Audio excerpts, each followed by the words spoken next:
Is your Spectrum modem stuck on the USDS Lite, meaning upstream downstream lock? This means your modem can't properly connect to Spectrum's network. This is often due to signal issues, network congestion, or outdated equipment. A quick fix is to power cycle your modem. Unplug it for 30 seconds, then plug it back in. Also, check all coaxial cable connections to ensure they are tight and secure. Ideally, downstream SNR signal-to-noise ratio should be 30 to 40 dB and upstream power levels between 35 to 5 dBmol.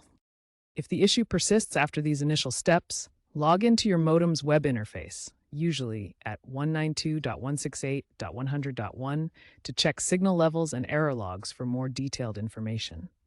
This can give clues if the problem is signal strength or interference and help identify any potential hardware failure.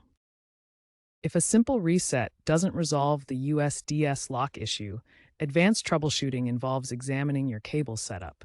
Check for damaged coaxial cables and remove any unnecessary splitters that could degrade signal quality.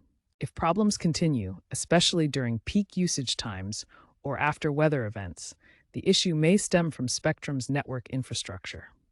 Contact Spectrum support and provide details about your observed signal levels to help them diagnose the problem. To prevent future USDS lockups, use a surge protector to protect against power fluctuations, and position your modem in a well-ventilated area to avoid overheating, which can exacerbate connection issues. For long-term prevention, consider upgrading modems that are over 5 years old, as studies show they are significantly more prone to failure. Look into newer models like the Aris S33 that automatically adjust to signal fluctuations, or check if your area has Spectrum's full fiber upgrades, which eliminate cable-specific lock issues.